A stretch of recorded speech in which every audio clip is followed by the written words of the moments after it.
Magandang umaga, baitang tatlo. Magandang umaga rin po. Maaari bang magsitayo? Simulan natin ang umagang ito ng isang panalangin.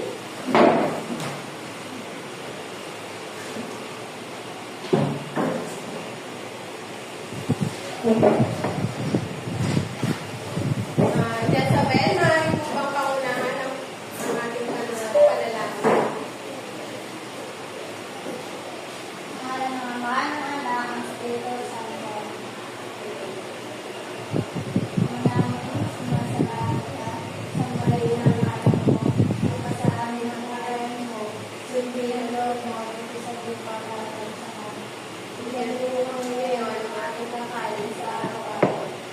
Iwain mo kami sa aming kasal, para ng pagkakaawa namin sa nagkakasala sa amin.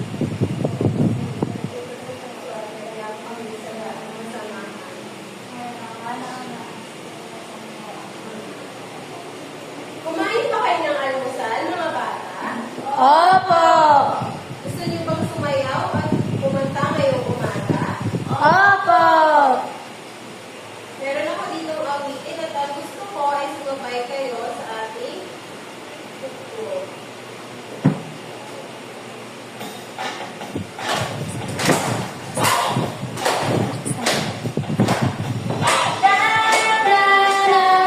I'm so happy.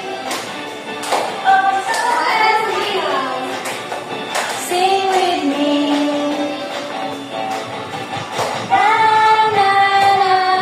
I'm so happy. Oh, so happy. Sing with me. Clap, clap, clap your hands. Clap, clap, clap your hands. Stomp, stomp, stomp your feet. Stomp, stomp, stomp your feet. Swing, swing, swing your arms. Swing, swing, swing your arms. Dance everybody and sing with me. Dance everybody and sing with me. Okay, mga bata? I'm so happy. Bago kayo magsitayo, ay likutin muna ang mga kalat na nasa inyong harapan. Ngayon, naalala niyo ba ang ating mga alituntunin sa ating silid-aralan? Opo. Maaari bang magbigay ng isa? Isaiah? Mahilig sa guro. Makinig sa guro. Ano ba? Jenny? Taas ang kamay kapag gusto sumagot. Tama. Ngayon, meron ng mga alituntunin dito na dapat nating sundin habang tayo ay nasa klase. Babasahin ko muna, pagkatapos ko ay kayo naman. Alituntunin sa loob ng silid-aralan.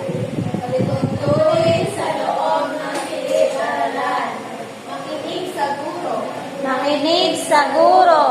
Itaas ang kamay kapag sasagot. Itaas ang kamay kapag sasagot. Panatilihin ang katahimikan. Panatilihin ang katahimikan. Naiintindihan ba mga bata? Opo. Ngayon, natatandaan niyo ba ang ating nakaraang aralin? Opo. Saan kaya tungkol ang ating aralin? Nakaraang aralin. Nakakaalam ba? Yes, Jezabel? Tungkol po sa suliranin po o kaya at solusyon po. Okay, ngayon may inihanda ako sa inyong aralin. Bago ang lahat, meron akong board na ilagay sa inyong ilalim ng upuan at maaari nyo bang kunin at tayo ay magsasagot kung naalala ninyo ang ating aralin kahapon. Opo. Paluto. Tukuyin ang solusyon o suliranin ng mga sumusunod na pangungusap. Itugma ang tamang kahulugan ng bawat tambalan ng salita at isulat ang sagot sa patlang. So,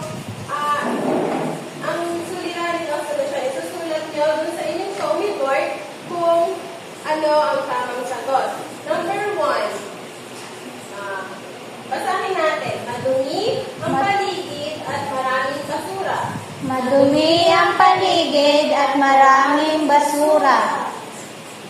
Ano kaya ang solusyon? A. Ugaling malinis ang katawan at kumain ng gulay at prutas araw-araw. B. Mag-alaga ng hayop at magtanim ng mga gulay at prutas upang pagkakitaan. C. Linisin palagi ang paligid at ihiwalay o i-segregate ang mga basura. E. Magtanim ng mga puno at isagawang magtapon ng basura sa mga kanal o estero. F. Gawin kaagad ang mga takdang aralin at ipasa ng maaga ang mga proyekto. Taas ang inyong board. 1, 2, 3. Ano ang tamang sagot? Jenny? Letter D, teacher. Letter? B po. Letter D. Linisin palagi ang paligid at ihiwalay o i-segregate ang mga basura. Okay, magaling. Number 2. Ito lang ang baita. Nagkaroon ng matinding baha sa lugar na tinitirhan. Ano kaya ang tamang sagot? A. Ugaling malinis ang katawan at kumain ng gulay. Mag-alaga ng hayop, magtanim ng gulay. C. Linisin palagi ang paligid at ihiwalay o segregate ang basura. Magtanim ng puno at iwasang magtapon ng basura sa mga kanal at estero. Gawin kaagad ang takdang aralin. Ano kaya ang tamang sagot? Jezabel. Letter E po, magtanim ng mga puno at iwasang magtapon ng basura sa kanal o estero. Tama kaya ang sagot ni Jezabel? Nagkaroon ng matinding baha sa lugar na tinitirhan. Ano kaya ang tamang sagot? Ano nga ang sagot natin sa number 1? Letter D po. Jenny. Number 2 po, letter F. Number 2. Letter E, teacher. Letter? E. Magtanim ng mga puno at iwasang magtapon ng basura sa mga kanal at estero. Tama. Ang pangatlo kaya natin, hindi gumagawa ng takdang aralin at nagpapasa ng proyekto. Ano kaya ang tamang sagot? 1, 2, 3. Jezabel? Letter F po, gawin kaagad ang mga takdang aralin at ipasa ang mga proyekto. Tama, dapat gawin kaagad ang mga takdang aralin at ipasa ng maaga ang mga proyekto. Number 4, palaging nagkakasakit at malnutrisyon. Ano kaya ang tamang sagot? Ano kaya ang solusyon? Jenny? Letter B, teacher. Letter? B. Ugaling malinis ang katawan at kumain ng gulay at prutas araw-araw. Number 5, walang permanenteng hanap buhay. Ano kaya ang tamang sagot? 1, 2, 3. Jenny? Letter C, teacher. Maglalagay ng hayop at magtanim ng mga palay at gulay at prutas upang may pagkakitaan. Tama, magaling. Natutuwa at naalala niyo ang ating aralin kahapon. Ngayon, mga bata, may akong larawan dito. Ano nakikita ninyo sa ating larawan? Jezabel? May uwak po at pitsil.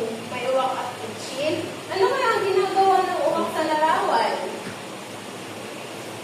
Kayla? Gusto po ng uwak na uminom ng Tubig dahil sa pitsil. Gusto uminom. Bakit kaya gusto uminom ng uwak? Carly? siguro po ang uwak ay nauuhaw.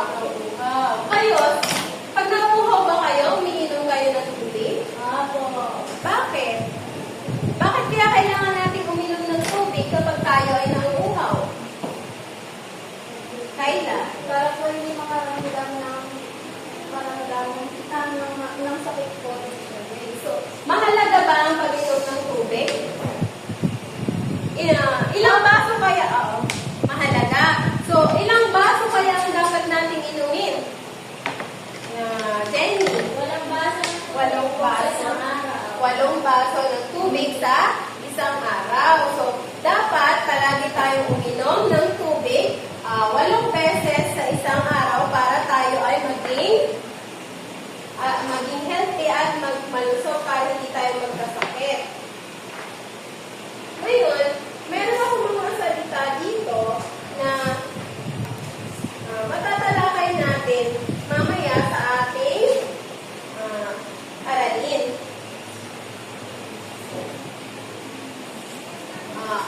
Ang gusto ko ay piliin ninyo ang tamang sagot at kapag napili nyo na ang tamang sagot ay pupunta kayo dito sa unahan para i-take ang tamang sagot na itindihan ta mga bata. Opo. Maaari nyo bang basahin? Ano sa palagay mo ang kahulugan ng salitang tuka base sa ating larawan? A. Bahagi ng katawan ng ibon upang makadinig. B.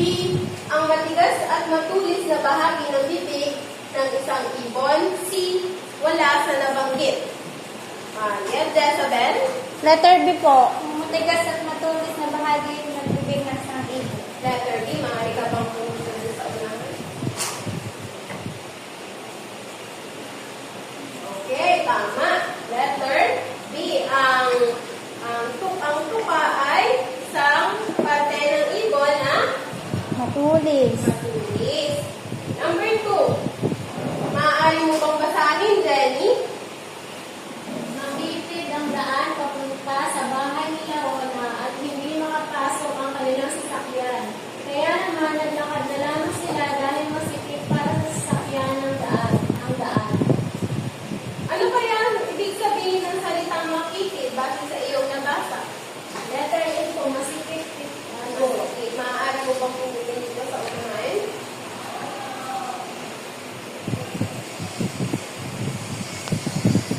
Okay, magaling. Ang salitang makitid ay ang ibig sabihin ay masikip. Sunod. Ikatlo, habang siya ay nakaupo, napansin niya ang isang bunton ng mga bato. Ano kaya sa palagay mo ang kahulugan ng salitang may salungguhit? Ano ang salitang may salungguhit sa ating Bunton po. bunton? So ano kaya ang ibig sabihin ng salitang bunton? A. Nakakalat ng mga bato. B. Nakatambak ng mga puno. C. Wala sa nabanggit. Jezabel. Letter B po. Nakatambak na mga bato. Letter B, maaari mo bang pindutin sa unahan?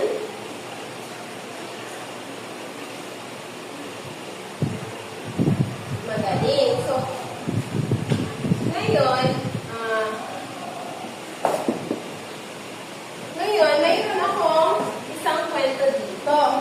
So, pinamagatan itong ang uhaw na uwak. So, bago ang lahat, ang uhaw na uwak ay isang araw, siya ay naglilipad sa isang mainit na lugar. Ngayon, siya ay nauuhaw. Habang siya ay naghahanap ng kanyang maiinom, may nakita siyang piksel. Ngunit, hindi niya may pasok ang kanyang tuka sa loob ng piksel dahil masyadong malaki ang kanyang tuka. Nag-isip siya ng paraan hanggang sa huli ay nakainom ang ating uwak. So ano kaya ang gusto niyo pang malaman sa ating kwento?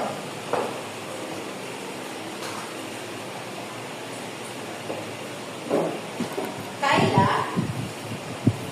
Ano ang ginawa ng uwak upang siya ay makainom ng piksel?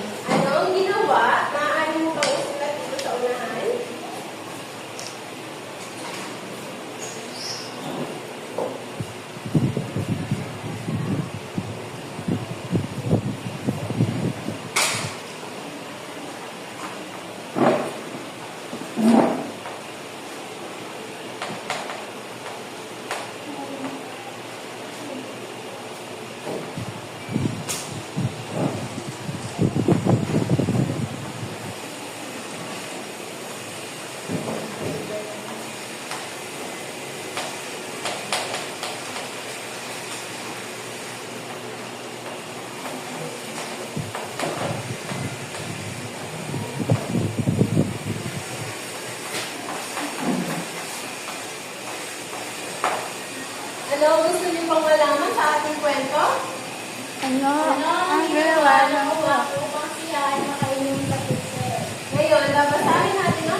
Naghahanap ang isang uwak ng tubig. Nakakita siya ng isang pitchel ng tubig. Nakakita siya ng isang pitsel ng tubig. Sinubukan niyang uminom, Sinubukan niya uminom, ngunit makitid ito at hindi niya maipasok ang kanyang tuka. ngunit makitid ito at hindi niya maipasok ang kanyang tuka sa maliit na butas. Walang paraan upang inumin ang tubig. Walang paraan upang inumin ang tubig. Habang siya ay nakaupo, Habang siya ay nakaupo, napansin niya ang isang bunto ng mga bato. napansin niya ang isang bunto ng mga bato. Nagkaroon siya ng ideya. Nagkaroon siya ng ideya. Lumiko siya sa isang direksyon at pagkatapos ay iba pa. Lumiko siya sa isang direksyon at pagkatapos ay iba pa. Kumilos siya mula sa gilid patungo sa kabila. Kumilos siya mula sa gilid patungo sa kabila. Ang kanyang tuka ay talagang sadyang malaki. Ang kanyang tuka ay sadyang malaki. Sobrang uhaw na siya. Huminto muna siya sandali. Sobrang uhaw na siya. Huminto muna siya sandali. Gamit ang kanyang malaking tuka, Gamit ang kanyang malaking tuka, kinuha niya ang maliit na bato isa-isa. kinuha niya ang maliit na bato isa-isa. Inilagay niya ang bawat isa sa loob ng pitcher. Bawat isa sa loob ng pitcher. Habang nakakarga ang mga bato sa loob ng ng takip, Habang nakakarga ang mga bato sa loob ng takip, ang tubig ay unti-unting tumataas. Ang tubig ay unti-unting tumataas. Mainit at pagod, Mainit at pagod, patuloy siyang naglalagay ng maliliit na bato sa loob ng lalagyan. patuloy siyang naglalagay ng mga maliit na bato sa loob ng lalagyan. Sa wakas, malapit na ang tubig sa tuktok. Sa wakas, malapit na ang tubig sa tuktok. Ang matalinong uwak ay uminom ng uminom. Ang matalinong uwak ay uminom ng uminom at Naiintindihan ba ninyo ang ating kwento? opo, Ano nga ulit ang pamagat ng ating kwento? ang uhaw na uwak. Ang uhaw na uwak. Kailan nangyari ang ating kwento? Ah, Si Isabel? isang mainit na panahon. Bakit naghahanap ang uwak ng tubig? Dahil po siya ay nauuhaw. Dahil siya ay nauuhaw. Ano ang natagpuan ng uwak nang siya ay naghahanap ng tubig? Yes, Jenny? Pitcher po na may tubig. Pitchin na may tubig. Ano kaya ang ginagawa ng uwak para siya ay makainom ng tubig, Caroline? Ilagyan po niya ang pitcher ng mga bato kasi makainom ng tubig. Nilagyan ng pitchin ang mga bato. Ang nilagyan ng bato ang pitchin para siya ay makainom ng tubig. So, ano ang ginawa ng uwak upang siya ay makainom sa pitchin? Nilagyan po niya ng mga bato ang loob. upang siya ay makainom. Nilagyan ng mga bato ang pitchin upang siya ay makainom. Ngayon, mga bata, ano nga ang nangyari nung subukan niya na uminom subukan niya uminom? Caroline? Hindi po magkasa ang kanyang lupa. Hindi magkasya ang kanyang tuwa. So, ano napansin ng uwak nung siya ay nagpapahinga? Ano ang ginawa ng uwak nung makita niya ang tubig? Sinubukan po niyang uminom. Sinubukan niya uminom. So, ano nangyari nung sinubukan niya uminom? Jezabel? Hindi po agad nakainom ang uwak dahil po malaki ang kanyang tuka. Hindi agad siya Nakainom.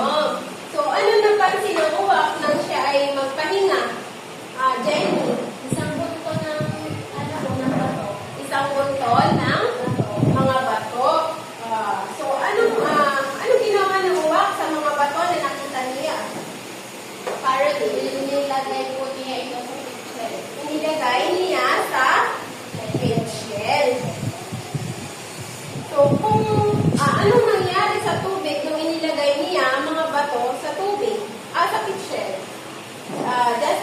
Ang tubig po ay nagsimulang tumaas nung mailagay ng uwak ang mga bato sa pitchel. So, kapag tumaas ang tubig, nilagay niya ang bato sa tubig para to. So, kapag tumaas ang tubig, ano ang inyong iniisip na mangyayari? Jenny, Maabot na po niya ang tubig. maabot na niya ang tubig at siya ay makakainom. So, ano sa palagay nyo ang suliraning hinahanap na harap ng uwak sa ating kwento? Jezabel? Ang problema po o suliranin na kinaharap ng uwak sa kwento ay hindi siya makainom ng tubig dahil sa malaki ang kanyang tuka. Hindi Hindi siya makainom agad ng tubig. agad siya makainom ng tubig. So, ang suliranin na yung pinaharap ng uwak ay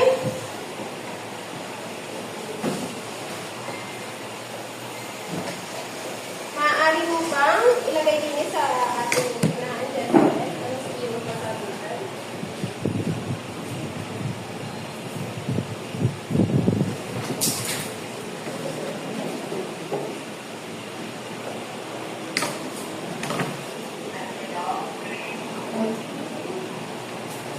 Mga bata, ano ang suliranin kinakaharap ng uwak sa ating kwento? Hindi siya makainom dahil sa malaki ang kanyang tuka. Hindi siya makainom dahil sa malaki ang kanyang tuka. So ngayon mga bata, may idea ba kayo kung ano ang ibig sabihin ng salitang suliranin?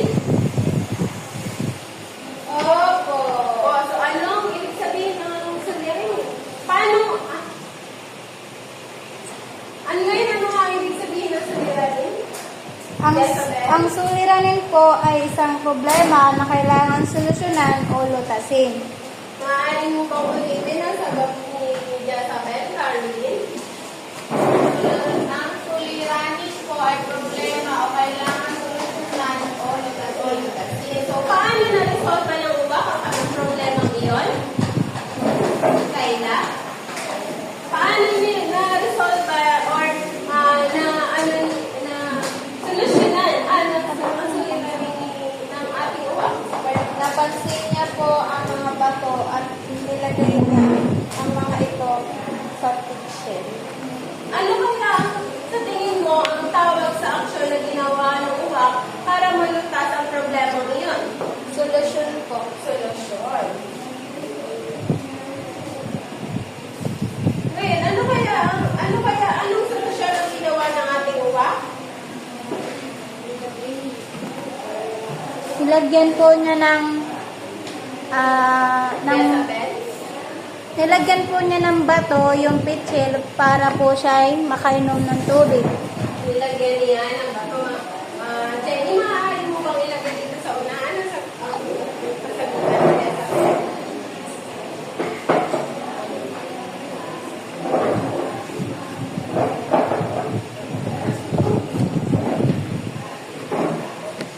Ngayon, may idea ba kayo kung ano ibig sabihin ng salitang solusyon? Opo.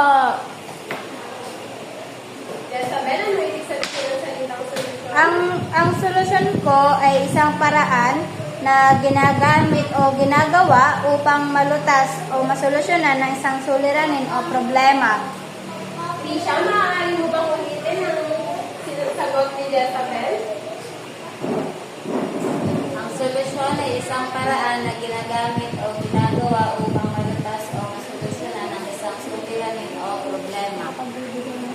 Madali. Ang solusyon ay isang paraan na ginagamit o ginagawa upang malutas o masolusyonan ang isang suliranin o problema. So ngayon mga bata, para sa inyo, anong iba pang mga ideya na ang inyong naiisip na maaaring subukan kaya ng uwak para siya ay makainom bukod sa paglalagay ng bato?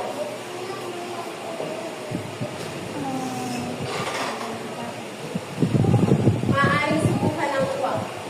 Jenny? Maaari po niyang itagilid ang pitchel. Maaari niyang itagilid ang pitchel. So, paano ipinakita ng mga solusyon ng uwak gamit ang bato na siya ay isang matalinong ibon? Jezabel. Dahil po sa kakayahan ng uwak, naobserbahan ang kanyang paligid at makahanap ng malikhaing paraan upang malutas ang kanyang suliranin. Galing. So, ngayon, ano ang natutunan ninyo sa ating kwentong binasa? Anong natutunan ninyo sa ating kwentong binasa? Maging maparaan. Maging maparaan. Jezabel. Ano po, yung kung paano po lutasin ang isang suliranin. Paano lutasin ang isang Suliranin o So, problema. paano yung malulutas ang isang problema ngayon? Kung sakali. Jezabel. Sa pamamagitan po ng pag-iisip ng mga posibleng solusyon sa suliranin o problemang kinakaharap. At ngayon, paano kaya natin mabibigyan ng isang mukhaing solusyon ng suliranin sa tekstong ating binasa o napanood? Paano natin mabibigyan? Jezabel? Nakapagbibigay po ng mungkahing solusyon sa tekstong binasa o napanood sa pamamagitan po ng pagtukoy sa suliranin o problema ng tekstong binasa o napanood. Maaari mo bang ulitin, Angelo, ang sinabi ni Jezabel? Nakakapagbigay ng mungkaring solusyon sa tekstong binasa o napanood sa pamamagitan ng pagtukoy sa suliranin ng problema ng tekstong binasa o napanood. Unawaan niyo mga bata? Opo. Ngayon, meron ulit ako dito isang storya. Maaari niyo bang basahin? Patuloy ang pagtaas ng bilang ng mga taong nagkakaroon ng sakit ng COVID-19 sa barangay nila Luna at Rina. Pinagbawal na ang paglabas sa kanilang bahay at wala na rin maalis at nakakapasok sa kanilang barangay. Ang kanilang barangay ay dineklara na naka-lockdown. Ngayon, sino ang tauhan sa ating kwento? Si Luna at Rina po, Anong sakit ang kaya ang kumakalat sa kanilang barangay? COVID-19. COVID-19. Ano kaya ang dapat gawin nila Luna at Rina sa suliranin kanilang kinakaharap? Dapat po silang gumawa ng isang solusyon. Dapat sila gumawa ng isang solusyon. Ano kayang solusyon ang dapat nilang gawin? Jenny, ano kayang solusyon ang dapat gawin ni Luna at Rina sa kinakaharap nilang problema sa kanilang barangay?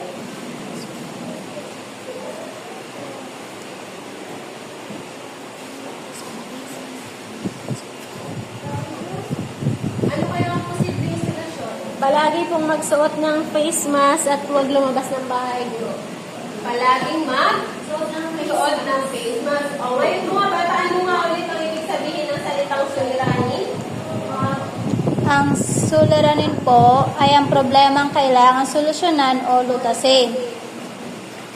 At ang solusyon ay Ang solusyon ay isang paraan na ginagamit o ginagawa upang malutas o masolusyonan ng isang suliranin o problema. ngayon, paano nga ulit tayo nakakapagbigay ng mukhang solusyon sa teksto nating binasa o napanood? Nakapagbibigay tayo ng mukhaing solusyon sa tekstong binasa o napanood sa pamagitan ng pagtukoy sa suliranin o problema ng tekstong binasa o napanood. Naunawaan ba mga bata ang ibig sabihin ng suliranin ng solusyon? Opo! O yun lamang at paalam. Maraming salamat po.